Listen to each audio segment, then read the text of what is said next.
Inside the Texas state capitol, beneath blinding lights and the piercing gaze of a nation, Jasmine Crockett confronts Governor Greg Abbott in a high-stakes battle over SB 8, the brutal law that strips away nearly all abortion rights in Texas.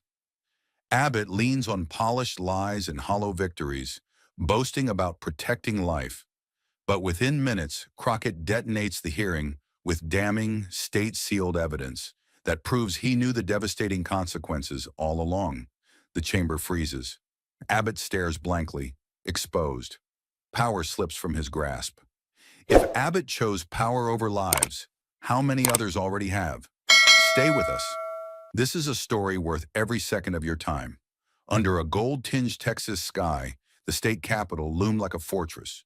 Protesters lined the gates, some crying for justice, others defending the unborn, while police held the line, silent and grim. Inside, the hearing room buzzed with tension, every seat filled, every eye waiting. Then the doors burst open.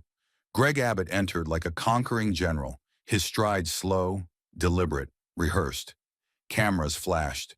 His smirk said it all. This was his domain. He didn't come to answer. He came to win. For years, Greg Abbott had ruled this building like a general in peacetime. Confident, unquestioned, untouchable. Senate Bill 8 had been his most brutal weapon, a near-total abortion ban that deputized citizens to turn on one another, turning Texas into a legal battlefield where pregnant women became targets and doctors feared their own decisions. It was cruel by design, and Abbott had survived every attempt to strike it down, every protest, every legal challenge. To his supporters, he was a hero of the righteous cause. To his critics, he was a calculated architect of suffering. But Abbott didn't care. He believed the law, his law, was too deeply rooted to be challenged, and that any attack would fall before it reached him. That belief wasn't arrogance. It was armor. As he took his seat at the front of the committee chamber, reporters scribbled notes and whispered predictions. Abbott leaned into the microphone and adjusted his tie. In his mind, this wasn't a hearing. It was a coronation. And no one, not even the sharp-tongued congresswoman from Dallas, could break the myth of his invincibility. Not yet. But just as the governor settled into his throne of certainty, the room shifted. Subtly at first, like the hush before a storm. She entered without an entourage, without spectacle, yet the air bent around her like a blade-slicing tension. Jasmine Crockett, congresswoman from Dallas, moved through the aisle with calm defiance, dressed in a deep navy suit that caught the light like armor. In her hands was no briefcase, no prepared script, but a thick, battered folder packed with truth. She didn't scan the crowd. She didn't flinch at the stares. She knew the weight of what she carried. The crowd divided as if on cue. Conservatives in the front, whispering with smug confidence. Women's rights advocates clustered in the back, silent but burning with hope. Cameras turned, curious, sensing something had just changed. What was this young woman, barely a few years into Congress, doing on the home turf of one of the most entrenched governors in America? Political insiders scoffed, but Crockett didn't come for their approval. She came for the reckoning. She hadn't even taken her seat, and already Greg Abbott could sense something was different. The silence in the room had changed, not empty, but charged, heavy like the seconds before a lightning strike. Still, he clung to his armor, routine, rhetoric, rehearsed control. With one hand on the table and the other adjusting his mic, the governor of Texas looked out over the crowded hearing room, his expression carved in granite. He didn't blink. He didn't waver. He had faced protests, lawsuits, even national outrage, and survived them all. This wasn't a debate to him. It was a ritual, a stage, and he was the high priest of the story he'd sold to millions. Texas leads the nation in protecting innocent life, he began, his voice slow and deliberate, calculated to sound both humble and heroic. The words weren't meant to persuade. They were meant to sanctify. We've created a culture that supports mothers and families and defends the most vulnerable among us, the unborn. Murmurs of approval rippled through the conservative seats in the front rows. To them, this wasn't just a statement. It was a victory lap. Abbott was calm, confident. His tone didn't rise or tremble. He didn't need to shout. When you believe the room already belongs to you, whispers are enough. He spoke next of statistics. Numbers flowed from his mouth like water over polished stone. Since the passage of Senate Bill 8, he continued, Texas has seen a measurable increase in adoptions. Faith-based pregnancy centers have expanded to meet the needs of women in crisis. Maternal assistance funding is up. Rural outreach programs are delivering prenatal care where none existed before. He paused for effect, letting the numbers settle like a soft veil over the harder realities he left unsaid. We believe every child deserves a chance, and we've built the infrastructure to make that belief real. But for all the confidence in his delivery, there was a hollowness in the space between each line, a silence where truth used to live. Abbott never mentioned the emergency rooms that turned away women in agony, unsure if helping them would violate the law. He never named the doctors who consulted lawyers while patients bled. He didn't say the words rape or incest or non-viable fetus. Not once did he acknowledge the fear that had crept into hospital corridors, into bedrooms, into the aching hearts of women forced to choose between their lives and their liberty. Instead, he leaned harder into the illusion. We've empowered communities, he said, voice swelling with false benevolence. We've created options. We've given voice to those who never had one. But whose voice was he really hearing? Not Maria's, the woman forced to carry a dying fetus to term. Not Sarah's, the teenager raped by her stepfather, denied an abortion in her own state. Not Jennifer's, the woman who nearly died during a miscarriage because care was delayed by fear, bureaucracy, and the chilling effect of Abbott's own law. None of them were in his speech. None of them were in his statistics. Yet he continued, as if the force of repetition alone could make his words true. We've made Texas a leader, he said, a beacon for those who believe in life. Behind him, aides nodded approvingly. Cameras flashed. The front row supporters beamed like parishioners listening to gospel. But deeper in the chamber, a different energy brewed. Faces tightened, hands clenched. Not everyone was buying what he was selling. Not this time. Because this wasn't the Greg Abbott of campaign ads and press conferences. This was a man standing on a shrinking island of half-truths and political insulation, staring across the table at the storm he never saw coming. Still, he pressed on. He spoke of values, of Texan strength, of God-given rights. His voice rose slightly now, not from emotion, but from calculation. He knew the cadence. He knew the rhythm. He was trained to sound like a savior. He was taught that if you speak long enough, clearly enough, confidently enough, people will stop looking at the details. They'll start believing the story, and for years they had. But not today. Not with Jasmine Crockett in the room. She hadn't spoken yet. She hadn't lifted a finger. But she sat like a loaded chamber, silent, steady, precise. And while Abbott wrapped himself in scripted morality, she was counting his lies, one by one. He ended his remarks with a flourish. Texas is proud, he declared, to be the standard bearer of life, and I stand by every decision we've made to protect it. There it was, the finale. The applause came, polite, expected, premeditated, but it couldn't drown out the growing weight pressing down on the chamber. Abbott had just delivered a speech to a nation on fire, using a bucket of empty words, and across from him sat the woman holding the match. The applause had barely settled when Jasmine Crockett leaned forward, not aggressively, not theatrically, but with the quiet control of someone who had been waiting for this exact moment. Her fingertips rested lightly on the folder before her, as if feeling for a pulse beneath its cover. She didn't look at the cameras. She looked straight at Greg Abbott. Governor, she said, her voice calm, deliberate, almost gentle, like a surgeon before the first incision. You spoke at length about supporting mothers. I'd like to ask for specifics. The room, which just moments ago had been filled with the confident cadence of Abbott's speech, shifted its energy. Something had changed. Her tone wasn't confrontational. It was worse. It was confident. Abbott straightened slightly in his chair, instinctively reaching for the familiar armor of vague policy language. Texas has seen encouraging progress, he replied smoothly, the words flowing in that same careful rhythm he'd used 100 times on television. We've expanded maternal outreach, bolstered community care programs, and seen improvements in long-term outcomes.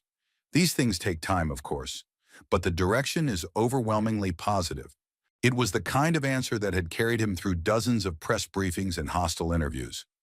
A well-constructed wall of euphemism, positive language, generalized outcomes, undefined terms. He spoke of net improvements and growing infrastructure, of new initiatives showing promise. But he never said who had died along the way.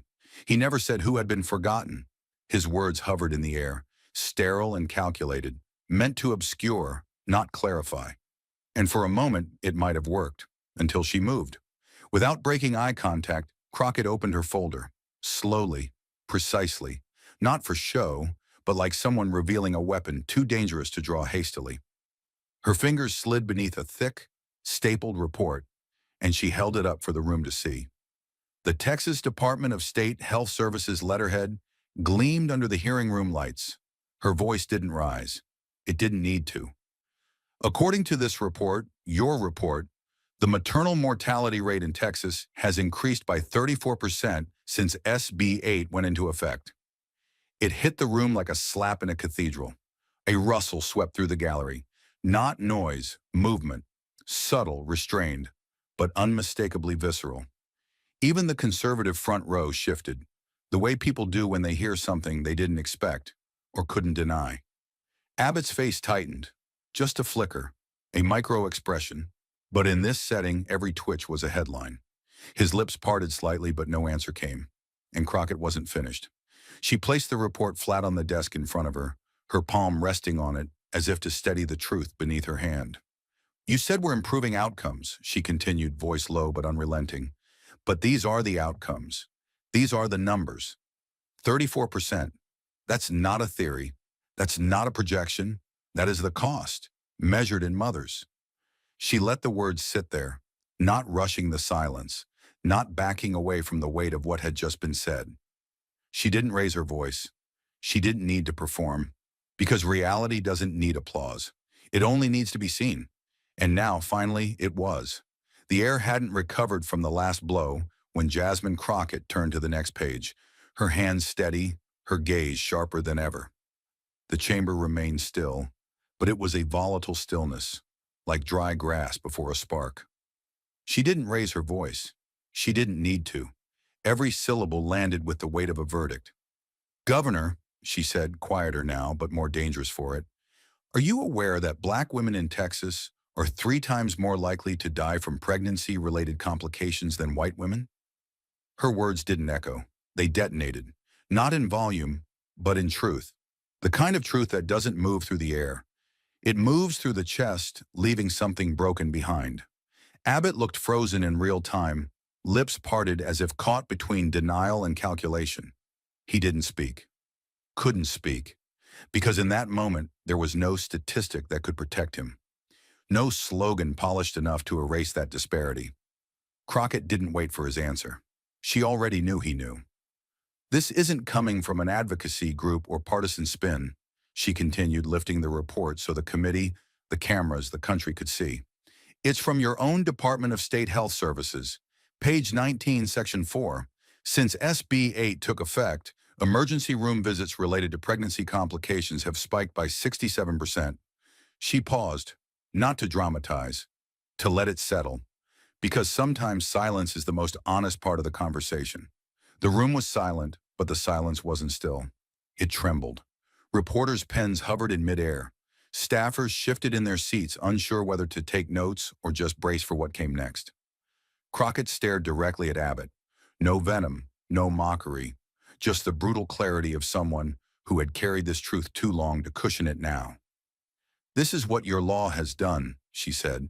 This is what happens when fear replaces medicine, when ideology tramples data, when protecting embryos becomes more urgent than protecting the women carrying them. Still no answer from Abbott. She leaned forward slightly, but it felt seismic. These are not abstract numbers, Governor. These are women bleeding out in emergency rooms while physicians hesitate, not because they don't know how to save them, but because they don't know if saving them will cost them their license or their freedom. Her tone was iron now, but still restrained, as if fury was a tool, and she knew exactly how to use it without wasting a stroke. This isn't protection. This isn't life. This is legally sanctioned neglect. And for black women, it's a death sentence signed by your pen. The silence that followed Crockett's indictment was thick enough to crack. It hung over the chamber like humidity before a thunderstorm, dense, inescapable, and waiting to explode. Greg Abbott, who just moments ago had delivered his speech with mechanical confidence, now looked visibly unsettled. His eyes darted briefly across the room, perhaps to aides, perhaps to exits, but quickly returned to the microphone. He adjusted it unnecessarily, a delay tactic dressed in decorum. Then he spoke. "Congresswoman," he began, his tone restrained but threaded with condescension, "I believe it's important that we acknowledge the broader context here. Maternal health outcomes are shaped by an intricate web of factors: behavioral, social, economic. It would be misleading to attribute these outcomes to a single piece of legislation." He leaned slightly forward as if to reassert authority, but the words felt fragile, scripted lines recited out of habit rather than conviction. He spoke of nuance. He spoke of complexity, but his voice was defensive now, not decisive. For years, those phrases, multivariable data, systemic contributors, long-term societal trends, had given him shelter, a way to deflect without denying. But this time, the shelter crumbled. Crockett didn't blink. Her face remained still, but her voice, when it came, was a seismic shift in the room's energy. "I'm not finished, Governor." The words weren't loud, but they cracked like thunder through the marble chamber. She didn't raise her tone. She didn't need to. The authority in her voice was unshakable, unflinching. A woman who had stood in courtrooms with men far more dangerous than Greg Abbott and hadn't flinched there either. Her gaze locked with his, and for the first time, the governor looked like a man unsure if he was still in control. "This isn't about theory," she continued, not giving him a second to respond. "Not about models, not about policy abstractions cooked up in air-conditioned boardrooms." Her hand tapped the report again, once firmly. "These numbers don't need context. They need accountability. They're not academic. They're fatal." Every word landed like a gavel strike. The phrase, "I'm not finished," wasn't just a sentence. It was a reckoning. A woman asserting that after generations of being spoken over, stepped on, and sacrificed for political ambition, the time for polite deferral was over. Abbott sat back, lips parted but voiceless. The governor of Texas, who had steamrolled legislatures, silenced protesters, and passed one of the most extreme abortion laws in the country, had just been stopped cold by a sentence that wasn't even shouted. And Jasmine Crockett hadn't even raised her voice.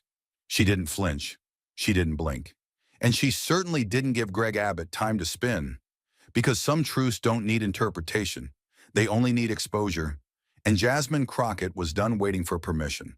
Her hand moved with a calmness that made the moment more terrifying. With surgical precision, she reached into her folder and withdrew a thick manila envelope. The kind usually passed behind closed doors, never meant for sunlight. Stamped across the top in block red letters was a single word that changed the temperature of the room. Confidential. The hum of reporters' recorders paused. Even the faint rustle of suits shifting in their chairs seemed to vanish.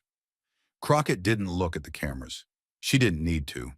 Every eye was already fixed on her as she placed the envelope on the desk like a final piece of evidence in a trial that had only one verdict left.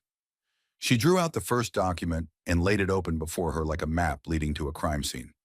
"Governor," she said, the edge in her voice now unmistakable, not theatrical, but judicial, the kind of tone you hear right before a gavel slams down.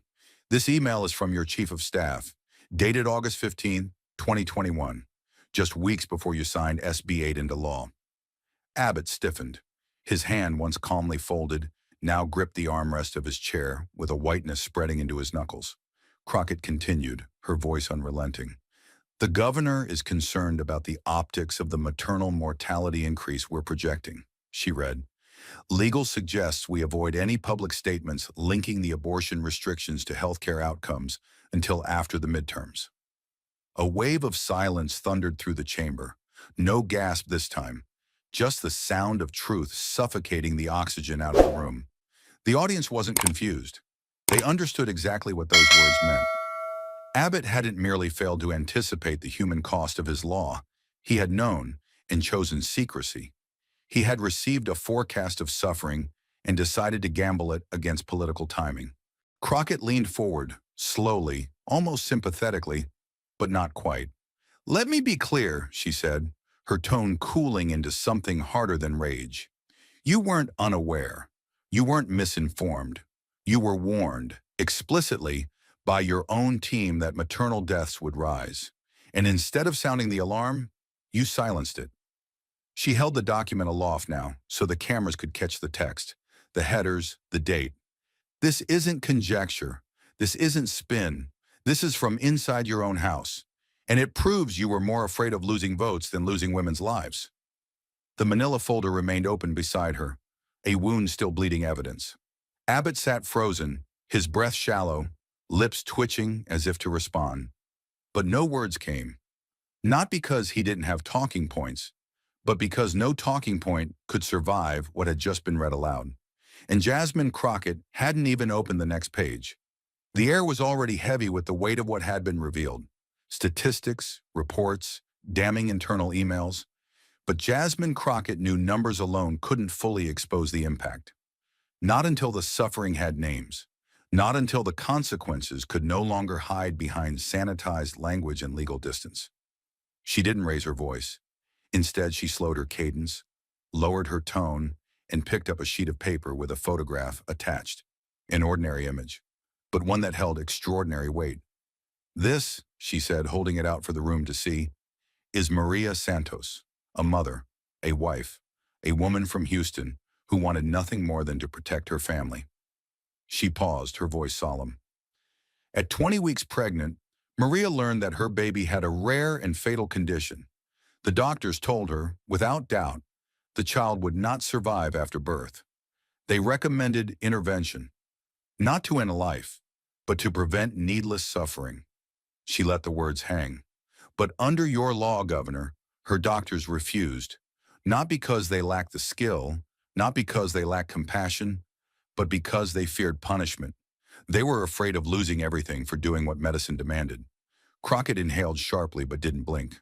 So Maria carried that child to term, went through labor, and then held her baby as it gasped for air, until it died in her arms. That was her only option, because Senate Bill 8 made mercy a legal risk. The silence that followed wasn't stillness, it was suffocation. Faces turned away. One reporter dropped their pen. Crockett didn't stop. She gently set Maria's photo aside and pulled out another, a school portrait this time. The kind parents hang on the fridge, never imagining it will be shown in a congressional hearing. "This is Sarah. She's 16 years old. She lives in East Texas. Last year, she experienced an assault so traumatic I won't describe it in full. But what you need to know is this. She became pregnant. Her mother, distraught, desperate, looked for help. And what did she find? Hospitals that turned her away, clinics that had shuttered, providers who said, 'We can't help you here anymore.'" Crockett's voice tightened, but she never lost control. They drove across 2 states, over 800 miles, relying on donations from strangers online just to afford travel, lodging, and care. That's what your law did. Not to criminals, not to politicians, but to a 16-year-old girl who had already endured the unthinkable. She placed the second photo beside Maria's and reached for one last sheet. No image this time. Just a name, and that was enough. "And finally, we have Jennifer," she said. "She experienced a medical emergency, a miscarriage, the kind that happens every day to women of every background. She began bleeding heavily, was rushed to the hospital, and then left waiting." Crockett's eyes locked onto Abbott's. "Why?" "Because under your law, her doctors needed legal guidance before they could act. Not medical clearance. Legal clearance." The audience had gone utterly still now, every breath suspended. She waited in pain, in fear, not knowing if care would come in time. She nearly died. Not because the doctors didn't know what to do, but because they didn't know if they were allowed to do it. Then, without shifting her tone, Without letting the drama swell artificially, Crockett spoke the words that broke the room. Her name is Jennifer Abbott. A beat, no sound, just the cold stillness of realization. She took a step forward, only slightly, and looked directly at the man whose name echoed hers. Governor, she could be your cousin, your daughter, your wife. Your name is on this law, and her name is on that intake form. She tapped the paper gently once. Think about that. She didn't accuse. She didn't rage. She simply let the truth finish what no political slogan could withstand. And for the first time that morning, Greg Abbott had no defense. The name had landed like a hammer blow, Jennifer Abbott, and it hadn't just shaken the room, it had dismantled the man at the center of it. Greg Abbott stood motionless behind the polished wooden podium, the same one from which he had so often delivered sweeping declarations and confident deflections. But now, under the brutal light of truth and cameras, he was no longer the architect of the moment. He was its prisoner. His eyes were wide but unfocused, staring past the documents, past the chamber, into some unseen corner of disbelief. His lips parted faintly, searching for a response, for language, but none came. His breath slowed, his fingers gripping the edge of the podium just minutes earlier in control, now clutched it with quiet desperation. The knuckles went white, his shoulders sagged ever so slightly, betraying the pressure of a silence he could not escape. The cameras did not cut away. The nation watched. Every second dragged, not with dead air, but with mounting reckoning. The kind of silence that doesn't calm, it convicts. 30 seconds passed, and it wasn't just the length that mattered. It was what it revealed. This was not the silence of reflection. It was the silence of collapse, of a man who had run out of alibis, trapped in the courtroom of public consequence. Across from him, Jasmine Crockett didn't gloat. She didn't raise her voice or posture for headlines. She simply stood still, a storm made of stillness. Then she spoke, and the words landed with surgical finality. "You knew," she said, her voice low but perfectly audible in the breathless quiet. "You knew women would die. You were warned. You saw the data, and you signed it anyway."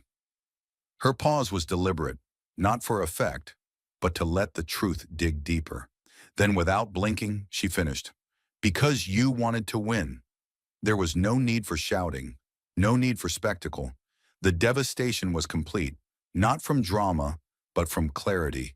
And Greg Abbott, the man who had built his career on unwavering control, now stood stripped of it, every camera documenting the precise second that control vanished. The silence that followed Crockett's final statement was not the kind that settled. It pulsed, like a shock wave rolling beneath the marble floors of the hearing chamber. Greg Abbott remained motionless, still gripping the podium, still mute, his gaze fixed on nothing. But the rest of the room had begun to move. What had been a stiff, politically charged chamber just minutes ago was now on the verge of rupture. It began with a single woman, mid-aisle, clutching her bag to her chest, rising to her feet, her eyes glassy with emotion. She didn't shout. She didn't cheer. She just began to clap, slowly, firmly. And then another rose beside her, then another, and then the entire back half of the room, advocates, survivors, students, mothers, were standing in unison. Applause thundered through the chamber. Some clapped with the force of relief. Others wept openly, hands shaking, their faces raw with vindication. These weren't political operatives. These were people who had felt invisible in rooms like this for too long. And now, for once, someone had spoken the truth for them, with them, as them. Meanwhile, the front rows, once so full of smug calm and conservative certainty, sat frozen. Faces flushed, eyes cast downward, some retreating into silence, others already whispering damage control into trembling phones. No one dared to interrupt. Even Abbott's closest aides remained seated, stunned. The image of their leader, pale, wordless, unraveling on national television, had eclipsed every soundbite and slogan they had prepared. They weren't witnessing a hearing anymore. They were witnessing the collapse of an illusion. The committee chair tried to intervene. His voice cracked as he called for order, gavel striking with desperate urgency. "Please, we must return to protocol." But the gavel sounded weak, like a toy hammer against the roar of something real. Order couldn't return because it had been built on a lie, and lies, once pierced, don't rebuild. The chamber no longer felt like a hearing room. It felt like a courtroom, a public trial, one where the jury wasn't 12 people in suits. It was the entire nation watching live, and justice finally had spoken. And as the gavel's hollow echoes faded into irrelevance, the storm inside the hearing room reached its final form. Not an explosion, but a quiet, clinical collapse of power. Greg Abbott, once the unmoved center of every room he entered, now stood hunched behind the witness desk, his hands fumbling with the scattered papers he had brought in as weapons, now rendered meaningless. He didn't speak, not a word. He didn't try to clarify or reframe. There was no final statement, no exit quote for the cameras. Just the mechanical, almost trembling effort of gathering documents that no longer mattered. His fingers shook as they slid folders into his briefcase, not with rage, but with the unspoken dread of a man who had just witnessed the undoing of his legacy in front of the very public he once commanded. The camera lenses stayed fixed on him, unblinking, documenting every second like a surgeon recording the end of a failed operation. His nameplate still sat on the table, staring back at him like an accusation carved in brass. From the far side of the room, two aides emerged, exchanging nervous glances before quietly stepping to his side. One whispered something inaudible, maybe confirmation that the side exit had been cleared, maybe a plea to move faster. Abbott nodded, barely, his eyes still locked on the table, as if ashamed to meet the gaze of the people he once claimed to lead. Then, without looking left or right, without so much as acknowledging the sea of stunned faces or the barrage of reporters awaiting a final soundbite, he turned. His movement was slow, stiff. The walk of a man who once entered with the presence of a monarch and now exited like a ghost. The side door, typically reserved for staff or security, opened with a soft click, and Abbott passed through it flanked by his aides, his back bowed not by age but by weight, the weight of truth, the weight of exposure, the weight of knowing that for all his power, for all his control, he couldn't defend himself when the facts stood tall, and the voices he tried to silence finally spoke. Cameras followed, some rushing, others fixed in place, their lenses capturing the precise angles that would flood news cycles before the hour was over. His retreat wasn't shouted over, it wasn't booed. That would have given him too much importance. No, his exit was met with something colder. Indifference. People had already turned to Crockett, already begun whispering her name, already started writing a new chapter in their minds, one where leadership looked and sounded different. But the image of Abbott, head down, shoulders hollowed, silence wrapping around him like chains, would become the moment everyone remembered. It was no longer about legislation. It was no longer about party lines. It was about a man walking away from his own narrative, exposed by documents he once hid and undone by women he once ignored. Behind him, the committee room remained lit, the mic still on, the truth still echoing. But Abbott was gone, not vanished, not erased, just irrelevant. And in American politics, that is the most devastating fate of all. Outside, news anchors would replay the footage, over and over, his hand trembling as he closed his briefcase, the camera flash catching the pallor on his face, the exact second his lips pressed together as he chose silence over explanation. Every detail would be magnified, frozen, shared across millions of screens, reduced to a symbol. A man who walked into a room convinced of his invincibility and walked out as a cautionary tale. It didn't matter that he said nothing. In fact, it mattered more. Because in the vacuum of that silence, a new voice had taken root. Jasmine Crockett's voice, clear, documented, unanswered. And as Abbott disappeared into the corridor beyond the chamber, that silence, the one he left behind, spoke louder than he ever could again. And while Abbott's retreat became the spectacle that filled every camera lens, the real center of gravity in the room never moved. Jasmine Crockett remained seated, still, composed, unshaken, as the gavel clattered pointlessly and aides scrambled to reestablish order. Her back straight, hands folded calmly before her, she did not glance at the door Abbott had disappeared through. She didn't need to. The point wasn't his exit. It was the truth left behind. In front of her, the pile of documents lay spread across the table like shattered glass. Each page a piece of evidence, each file a name, a face, a life nearly erased by law. The lighting had shifted in the room, ever so slightly, not from the overhead fixtures, but from something internal, something unspoken and seismic. Crockett's face bore no trace of triumph, no smile, no smirk, no raised fist. Just the poised stillness of a woman who had carried the unbearable weight of other people's suffering into this room and set it down, piece by piece, until everyone was forced to see it. There was a clarity in her eyes, an unwavering resolve that didn't ask for validation. She hadn't come here to win. She had come to witness, to document, to confront. And now, having done so, she sat not as a victor, but as a vessel for a truth long denied its rightful place in the record. Even as the crowd began to shift around her, reporters whispering, aides rushing, cameras repositioning, Crockett stayed in her chair, unbothered by the chaos.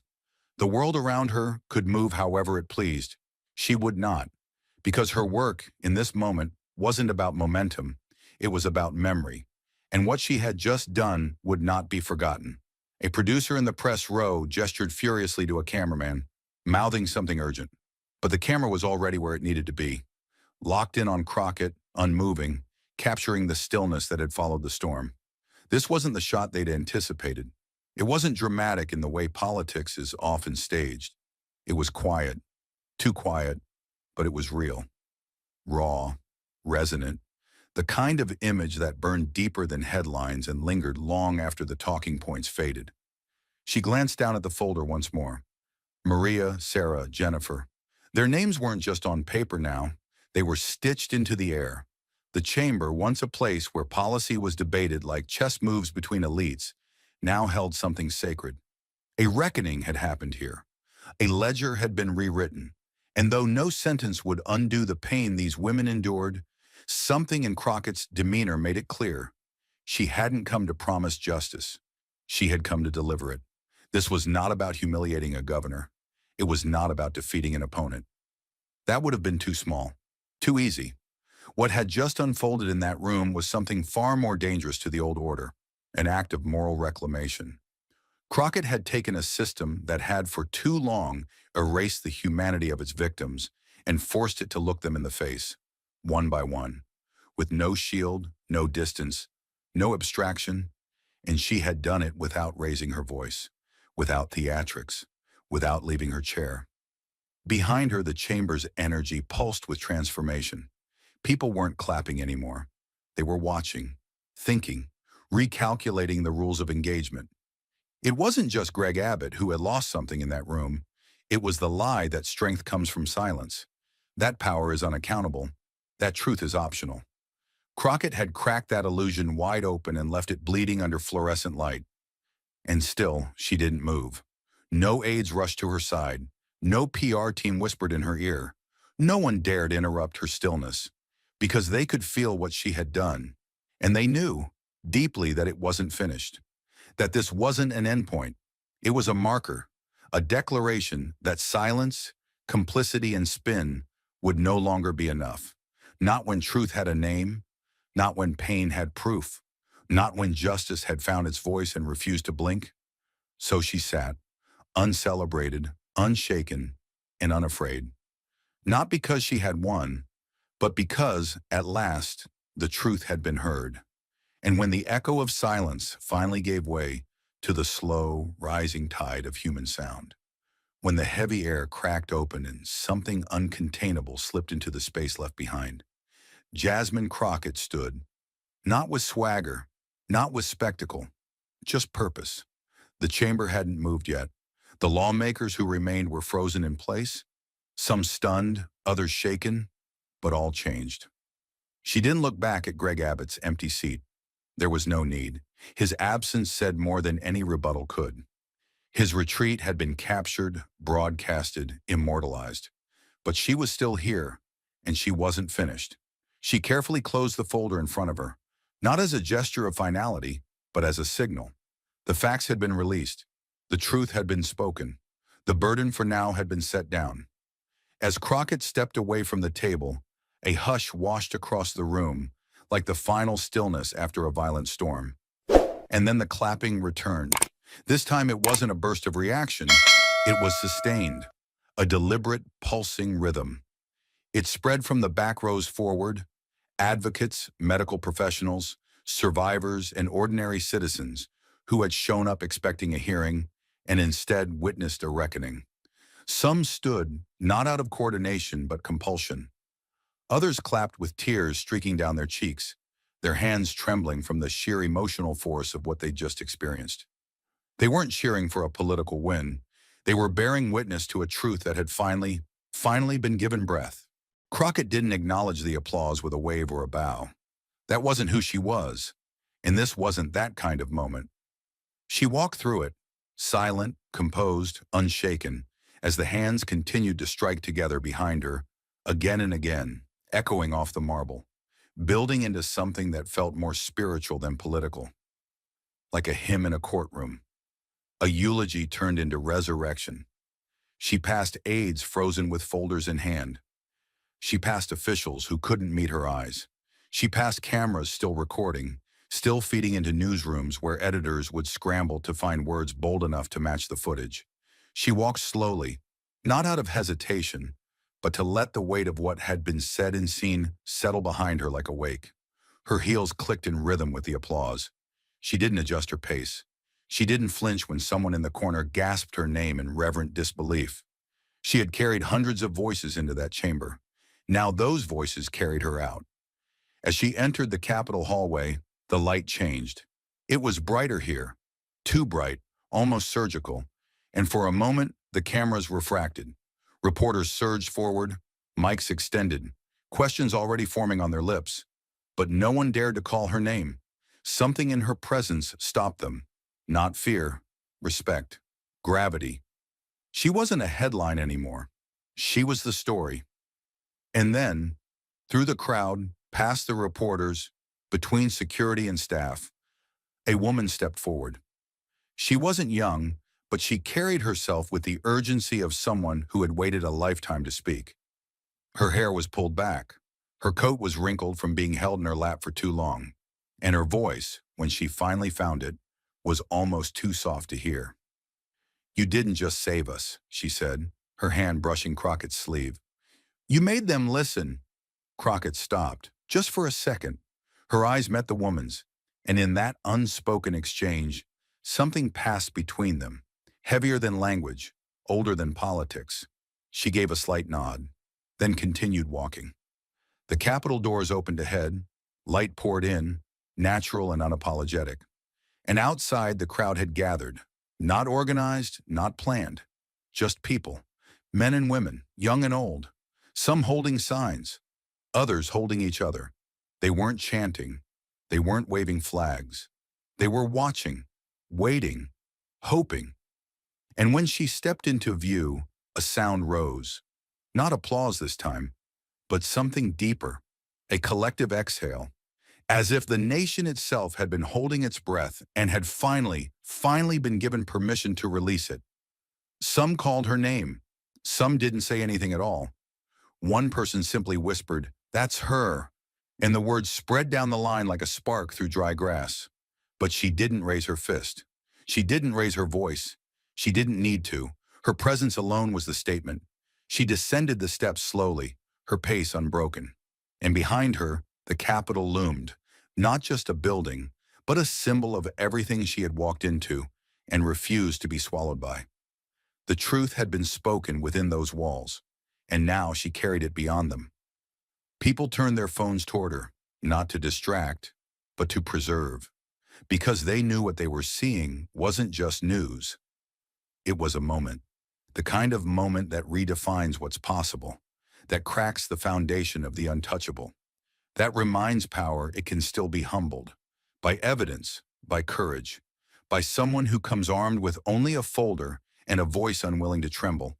And in the minds of everyone watching, both in the crowd and across the nation, one question had begun to echo. It wasn't whispered in fear, it was spoken in awe. If the truth could bring down Greg Abbott, who would Jasmine Crockett expose next?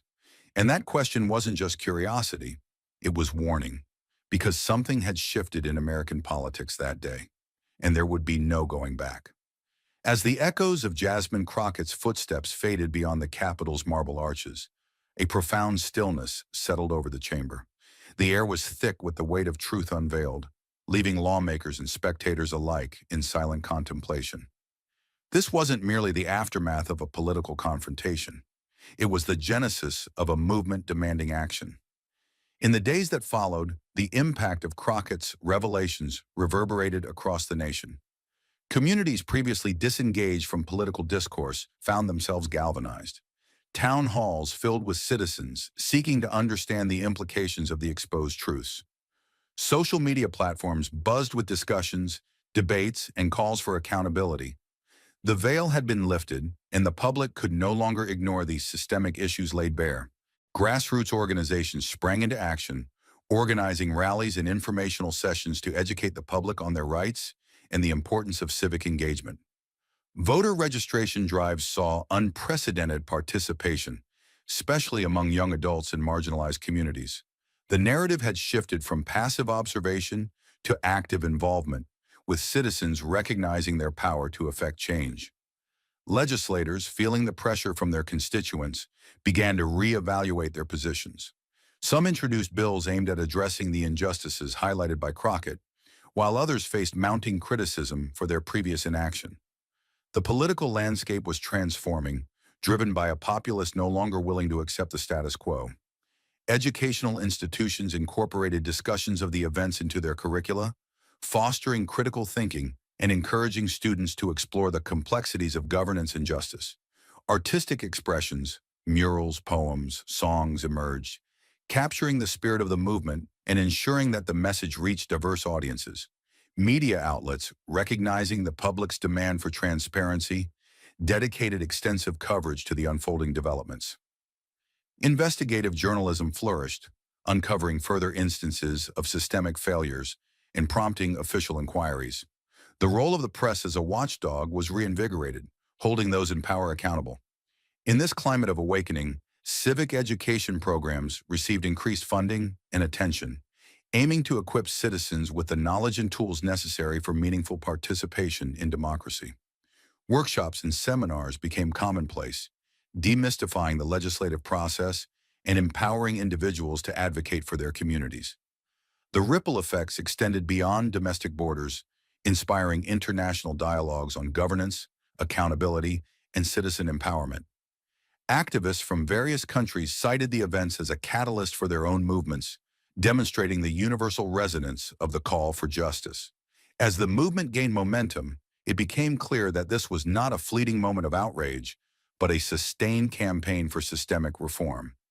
The collective action sparked by Crockett's courage underscored a fundamental truth. When informed and united, the people possessed the power to reshape their society. In the end, the chamber's silence gave way to a chorus of voices demanding change, illustrating that the true legacy of that pivotal moment was not confined to the walls of the Capitol, but lived on in the hearts and actions of the empowered citizenry. And as the last echo of Crockett's footsteps disappeared beyond the marble arches of the Texas Capitol, the chamber was left suspended, staring not just at the wreckage of a political giant, but at the raw, uncomfortable question he left behind. This hadn't been a hearing, it had been a mirror, and every person inside had just seen themselves in it, either as someone who looked away from injustice or someone who finally stared it down. The lesson didn't unfold in headlines or post-show analysis. It lived in the stillness that followed. It pulsed in the trembling hands of a young intern who'd never heard those statistics said aloud. It echoed in the rustle of papers a senator could no longer pretend not to read. It settled like ash on every aide, every lobbyist, every staffer who had spent years defending policy on paper but had never faced its consequences, spoken through a mother's breath, a teenager's nightmare, or a woman's near-death wait for permission to be saved. For decades, lawmakers had spoken in abstractions, but Jasmine Crockett had stripped the veil. She had brought the math of death into the room and dared anyone to subtract it.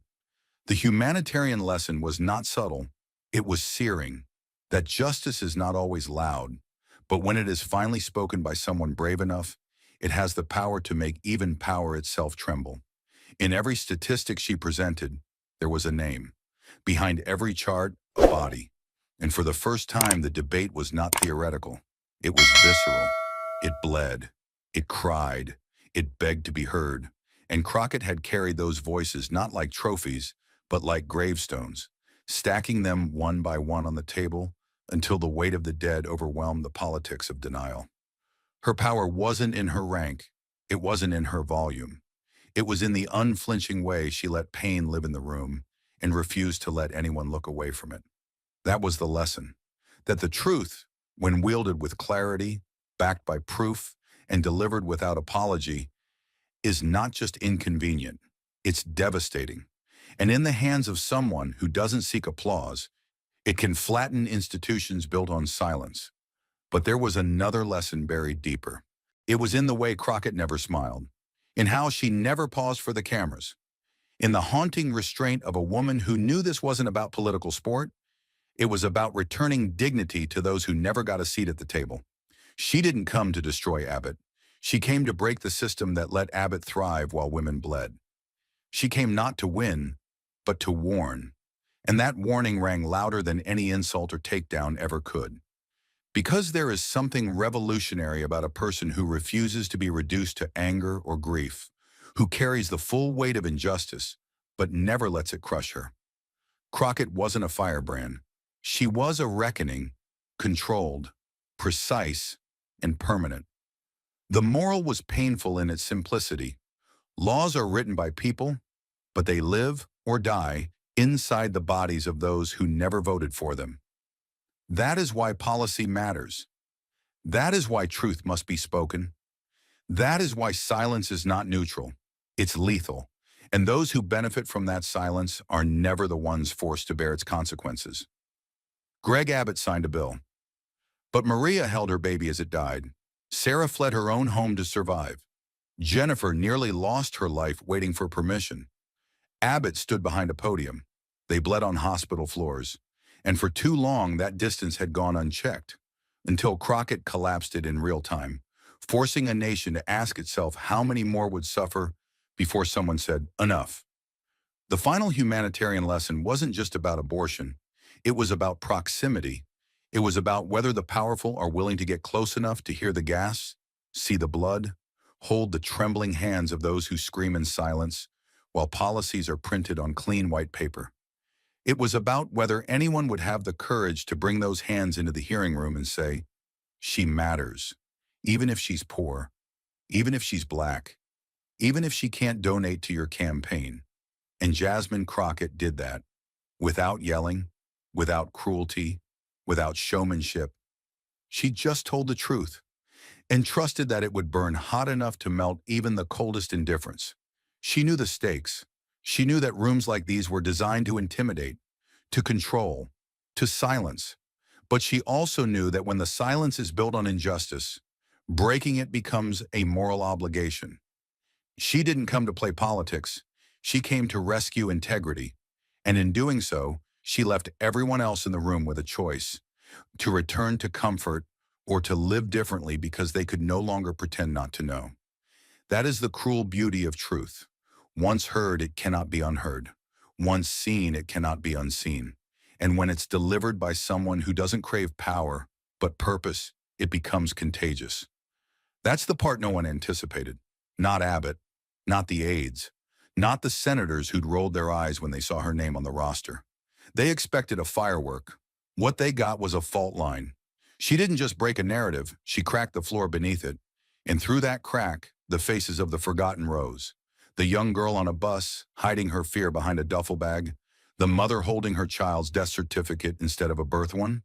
The woman with Abbott's last name, sitting in silence with tubes in her arms, waiting for someone to decide if her pain was legal enough to relieve. Those were the real witnesses. And Crockett had brought them all to the stand without ever calling a single one. In the end, the lesson wasn't about who won or lost. It was about who finally got to be seen. The American experiment has always been torn between ideal and reality. But on that day in that room, Jasmine Crockett forced the gap between them to close, if only for an hour. And in doing so, she proved something that every generation must learn again.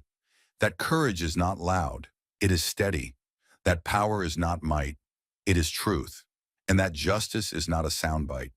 It is the quiet, unwavering choice to stand when others stay seated, to speak when silence would be safer, and to name what no one else dares to admit.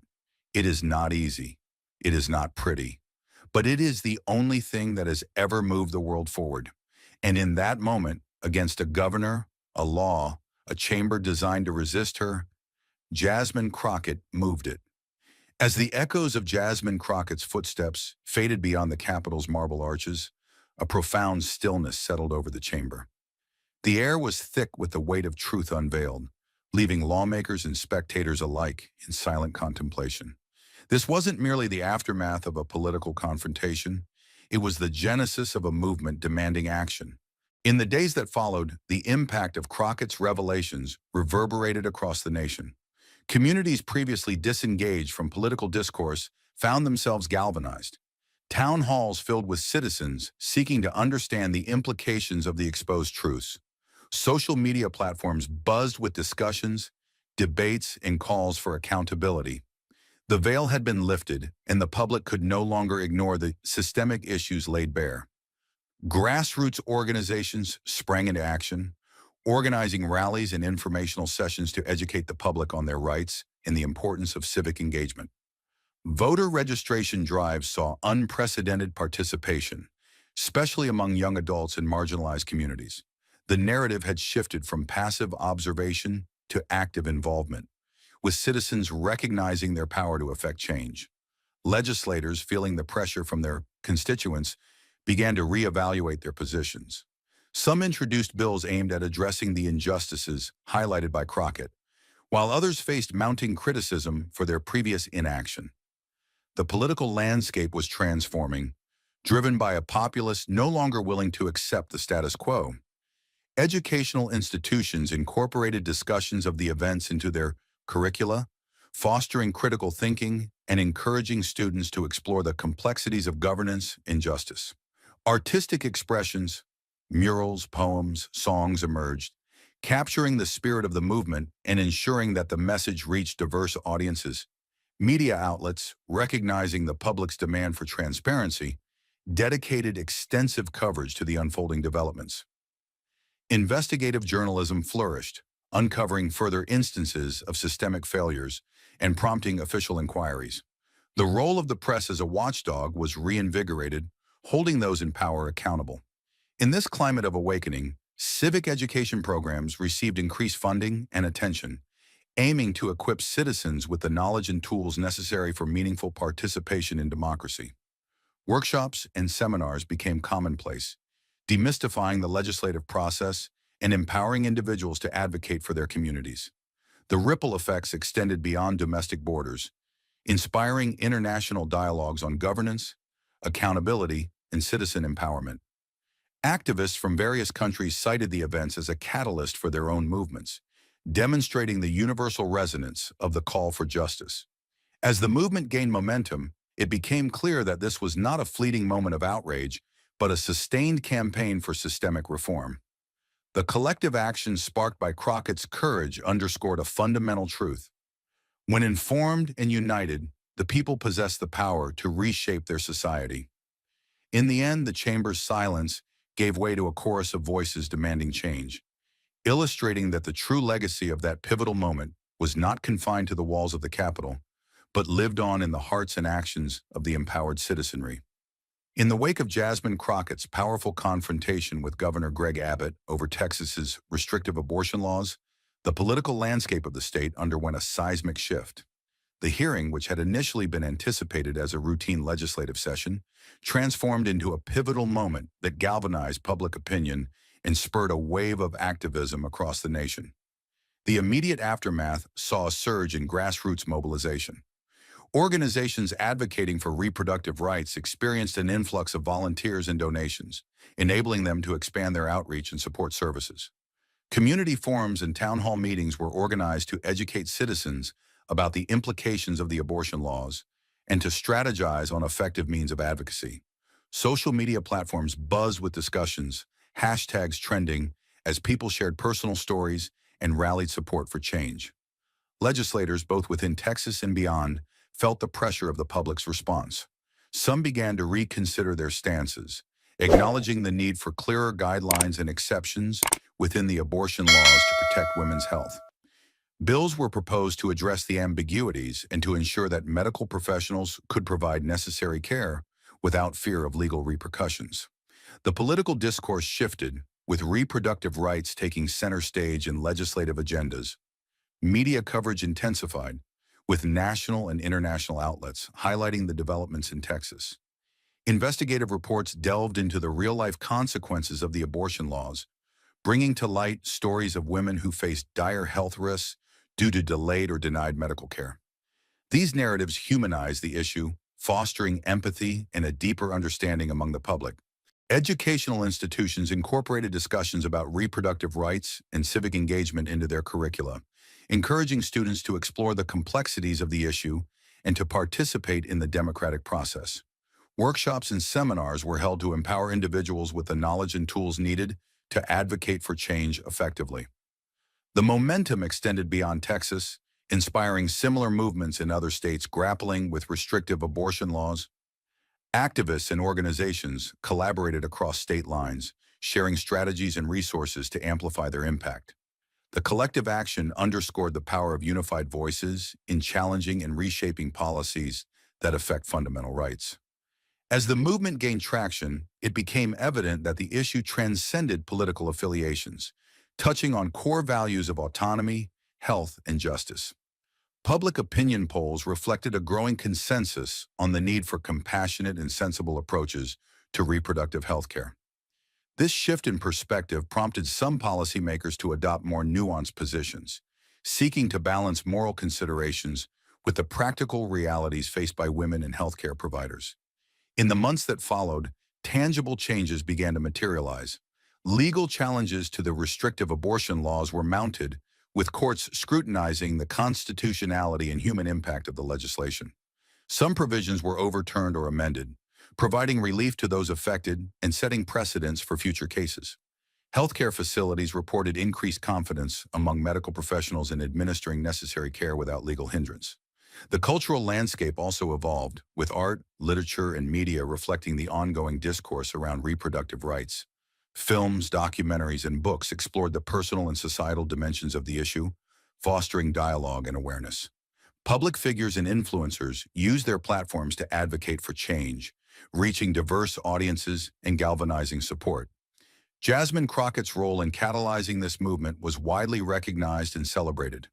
Her unwavering commitment to justice and her ability to articulate the concerns of marginalized communities resonated with many. She became a symbol of effective leadership and the impact of courageous advocacy within the political arena. The ripple effects of her actions demonstrated the profound influence that individuals can have in shaping public policy and discourse. Her example inspired a new generation of activists and leaders to engage with the political process, emphasizing the importance of representation and accountability. As the movement continued to evolve, it underscored the necessity of ongoing vigilance and participation in democratic processes. The strides made in the aftermath of the hearing served as a testament to the power of collective action and the enduring pursuit of equity and justice within society.